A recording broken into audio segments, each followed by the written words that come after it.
Hello and welcome to Dialogue.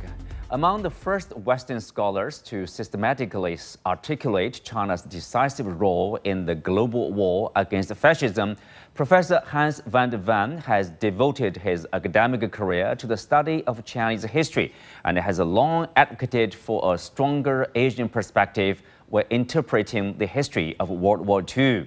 As China marks the 80th anniversary of its victory in the War of Resistance against Japanese aggression and the World Anti-Fascist War, I speak with the Cambridge historian about the significance of China's role in that war and also his fascination with China and his historical perspective. In the second half of our program, I speak with Evan Keel, an American who donated a rare photo album documenting Japanese war crimes. That's our topic. I'm Xu Qinduo.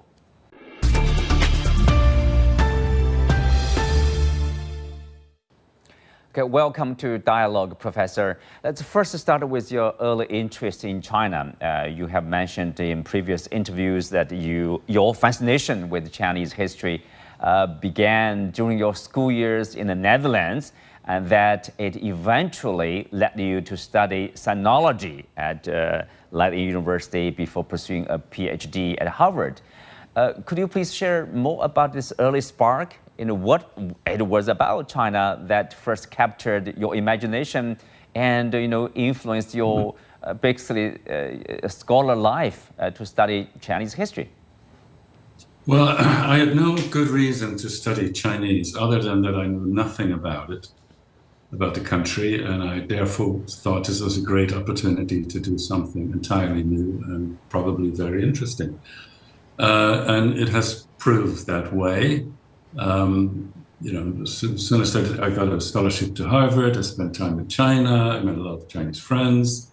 I've made a career out of it, and I enjoyed it very much.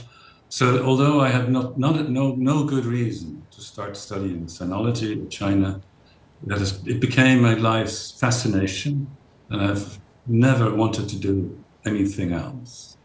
Now, sometimes I'm asking, why did you do Chinese? Is there some Chinese background? No, there isn't. It was simply, let's take this opportunity, go for it, see how it turns out. It turned out great. In recent decades, much of your scholarship has been focusing on China's wartime history, in particular, the War of Resistance against Japanese aggression. What drew you to this period of China's history? Two reasons. One was that while I was doing my education in the United States, my PhD work in the United States, the Second World War in China was ignored largely, seen as historically insignificant. I grew up in the Netherlands, and the reason that American scholars thought that the Second World War China was insignificant in the Second World War was because China contributed little to the defeat of Japan. And I always thought that was a very strange argument to make. I mean, growing up in the Netherlands, no Dutch person would claim that Dutch armies inflicted a serious defeat on any German army. Of course not. It's a small country. But the Second World War had an enormous impact, I know from my own family's history, on Dutch society, Dutch culture, Dutch governance, Dutch identity. And so I thought the same, presumably very likely, is true for China. So that's why it was partly, it's a hole in the historical literature on China that needs to be filled. And as this was in the 1980s, and it was at the same time that I met a lot of Chinese historians working in Nanjing or Taipei or Beijing or Shanghai, Wuhan, Chongqing, who were also beginning to explore from a new perspective China's Second World War history, giving a great deal of attention not just to the Chinese communists, them too, but also to the nationalists. And that was sort of a real change in historical perspective in China. So I think sort of my own interest and that trend in Chinese history, the trend among historians in China to explore the Second World War anew, sort of came together. And so that, therefore, I wrote a couple of books about that topic, and it continues to be a topic I'm fascinated in. That's one reason I teach about it at Peking University today. Mm-hmm. As you said, many in the West still have a limited or even distorted view of China's role in the Second World War. Their attention is largely focused on the European theater or Pacific's war. Some people criticize, Eurocentric. Of course, when you mention the Second World War, people think of, German Nazi in the European theater. But in your view, what are the reasons, behind such a gap or misconception here? I think these things take time. I think it's not strange that this first generation of historians writing in the West, specifically the United States and the UK, emphasized their history of the Second World War. I think even today, most countries write about the Second World War as country X and the Second World War. Initially, it was focused on the victors, the US and the UK especially. I think the last 2 decades, you have more histories about the Netherlands in the Second World War, France in the Netherlands, Eastern Europe in the Second World War. And you get the same with sort of the Middle Eastern countries and their Second World War. But I think we need to move to a much more global understanding of the Second World War. We call it the Second World War, but we don't really write about it yet as the Second World War. So that's what I think we need to do. I understand, I think, the resentment among China's leaders, among China's population, that China's significance in the Second World War is yet to be fully recognized in Western literature. I think the trend is changing. I've written in English about this. Colleagues such as Vanna Mitter at Harvard University have also written about this. So I think the interest in it is growing. That also has something to do with the fact that Asia's importance, China's importance in the world is also increasing. So I think in the future we will see much more attention in movies, in museums.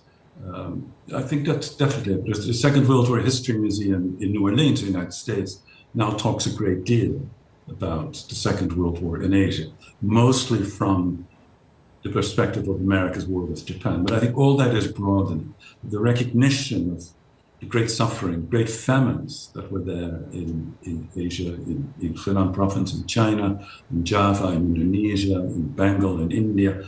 All these things are beginning to get a lot of attention. So these things evolve, and they evolve as politics change, but also as research progresses.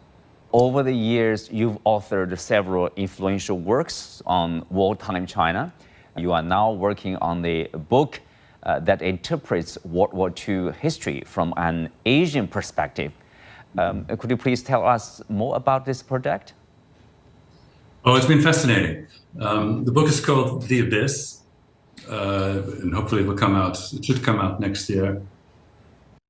And it really takes an Asian perspective, looking at the war from this perspective of, essentially the argument is that Asia mobilized against Japan's military aggression, but also against European colonialism and against the old order that had existed in Asia. So China mobilized against Japanese imperialism. In India, in the Indian National Congress and the Muslim League mobilized against the Indian Empire. In Indonesia, people like Sukarno, Muhammad Hatta, Tan Malaka all mobilized against Dutch imperialism. So that tries to suggest that the Second World War, if conceived of globally, it's not just the story of the victors of America and the UK defeating German and Japanese aggression, but it is also, from a global perspective, an effort that begins in Asia to change the global order, and in which Asia becomes independent, takes charge of its own affairs, establishes their own nation states, and there change the world. I mean, it's profound change. So that is the main theme of the book. Well, looking forward to your new book upcoming. This year marks this 80th anniversary of the victory of the Chinese People's War of Resistance against Japanese aggression and the World Anti-Fascist War. Looking at how history is remembered in both China and abroad, what aspects of that war do you think are most crucial to highlight or most relevant to today's world? Most relevant to today's world, I think, are a couple of things. One is that war causes enormous suffering. And I think there's a lot of attention to the Nanjing massacre, and that highlights that suffering. I think there should be much more remembrance, too, of the kinds of suffering that went on in the Chinese countryside. Because war, the nationalist communists mobilized so many resources that little was left in the countryside. And the Hunan famine caused 3 to 4 million deaths. The same happened in Java, in Indonesia, and in Bengal. And so that kind of suffering, I think, needs to be much more fully acknowledged. It results from trying to fight modern industrial war, which demands so much in terms of mineral resources, oil, people power, manpower, and the very limited ability of the Asian countryside to support such a war, and yet to be made to do so in India, in China, as well as in Indonesia. So I think that's one aspect that needs to be remembered fully. The second aspect is, it's easy to forget, but when Japan went to war, its leaders thought that, it had doubts about it, and there were other opinions, but its leaders thought that they could win, that they could govern, that they could control the outcome of the war. As I've just explained, I think the consequences were, not only was the war itself not controllable, the consequences were not predictable, yet profound. And I think that what we should remember is not just the suffering, but also that total war on this kind of scale is uncontainable, unmanageable, and uncontrollable. I think there's still a lot of thinking among some military leaders around the world that wars can be managed, can be controlled, can be predicted. Human beings aren't like that. The future isn't controllable. So we have to think very hard, very carefully. I think there's a third way, which I think we should maybe move a step forward. It might be difficult. Maybe it's appropriate to say this now that the world is so focused on the commemoration of the Second World War and the victory. It is that we really do live today in very different times. US and UK politicians keep mentioning Churchill, holding it up as a model, holding up that generation that made these great sacrifices as sort of the greatest generation. And I think we must more fully realize that the world today really is very, very, very different from what it was during the Second World War. The world then was still very much agricultural. The world has changed so much. And that it's we must be careful. We must learn from the Second World War, but we must also think for ourselves. We cannot say, Churchill would have done this, so we must do the same. That's not. We must. And we see that a lot today, even in the way that British politicians talk about Ukraine and Russia, and all these the Munich panic and all of the things. All that is true, and lessons must be learned.